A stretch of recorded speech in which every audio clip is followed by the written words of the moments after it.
Hai, selamat datang. Pernah tak anda tengok pasaran kewangan dan rasa, ini semua rawak ke? Ataupun ada dalang di sebalik semua ini? Hari ni kita akan kupas satu metodologi yang akan bongkar rahsia di sebalik pergerakan pasaran. Kan? Bila kita buka carta harga, nampak macam serabut. Naik turun tak tempu pasal. Boleh pening kepala dibuatnya. Nampak macam tak ada logik langsung.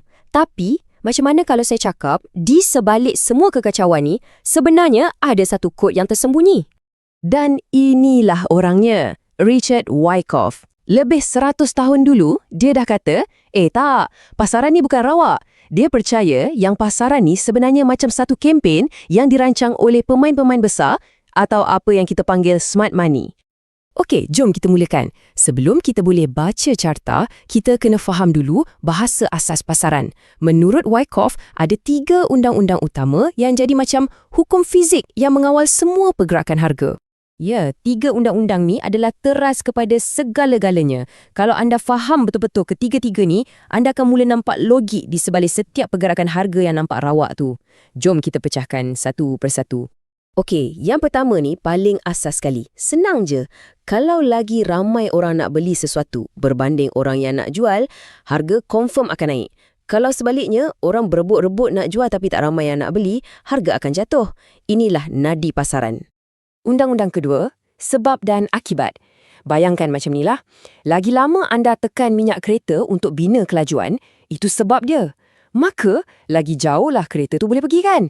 Itulah akibat dia. Sama dalam pasaran. Semakin lama harga bergerak dalam satu julat, itu sebabnya, semakin kuat trend yang akan terhasil nanti. Dan yang ketiga ni, ini yang paling menarik. Usaha lawan hasil. Usaha tu adalah volume dagangan, manakala hasil tu pula adalah pergerakan harga.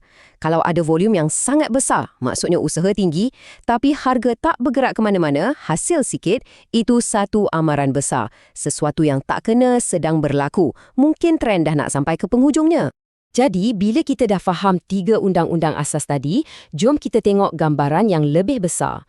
Wyckoff nampak pasaran ni bergerah dalam satu kitaran yang berulang-ulang macam sebuah drama dengan 4 babak. Inilah dia, kitaran pasaran. Ia bukan satu pergerakan rawak. Ia satu cerita yang sentiasa berulang dan watak utamanya adalah smart money. Merekalah yang merancang untuk kumpul saham masa harga murah, naikkan harga dan kemudian jual pada harga yang tinggi kepada orang awam. Jom kita lihat setiap babak dalam drama ni. Mula-mula, akumulasi, di mana orang bijak membeli secara diam-diam. Lepas tu, kenaikan. Harga pun mula melonjak. Kemudian, fasa pengagihan, di mana mereka jual semua pegangan di puncak.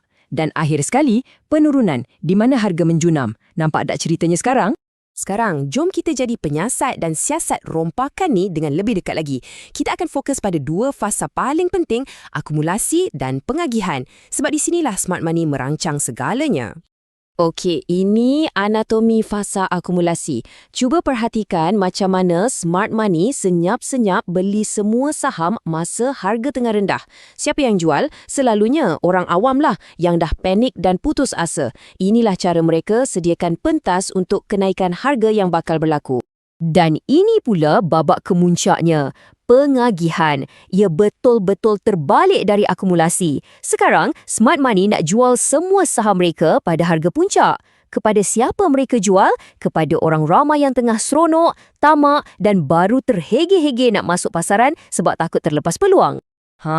Dan ini adalah saat penipuan paling kritikal. Sebelah kiri tu kita panggil spring. Ia satu gerakan mengejut ke bawah untuk takutkan semua orang supaya jual saham mereka sebelum harga betul-betul naik.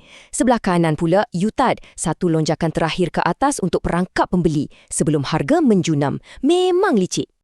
Okey, kita dah faham semua teori ni. Soalannya sekarang, macam mana kita nak guna semua ilmu ni dalam dunia sebenar? Kuncinya bukan setakat hafal corak, tapi kita kena ubah cara kita berfikir tentang pasaran itu sendiri.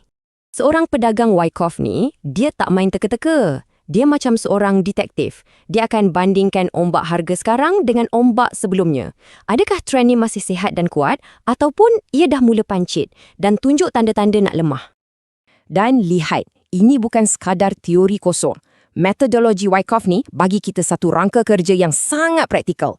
Ia tunjukkan kita zon-zon spesifik di mana risiko untuk masuk pasaran adalah lebih rendah dan potensi keuntungan pula lebih tinggi. Jadi, inilah rumusan cara fikir seorang pedagang Wyckoff. Sentiasa faham gambaran besar. Fikir dari segi kebarangkalian, bukan kepastian.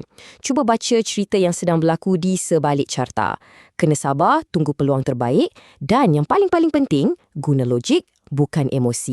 Saya nak tinggalkan anda dengan petikan yang sangat mendalam ini yang merumuskan keseluruhan pendekatan Wyckoff dengan begitu sempurna. Tugas kita mudah je. Ikut yang kuat dan lawan yang lemah. Dan itulah dia pengenalan kita kepada metodologi Wyckoff. Perjalanan untuk faham kod pasaran ni memang panjang tapi sangat berbaloi. Kalau anda nak lebih banyak perkongsian ilmu macam ni, jangan lupa untuk langgan channel YouTube Smart Wallet Investor. Terima kasih kerana bersama saya.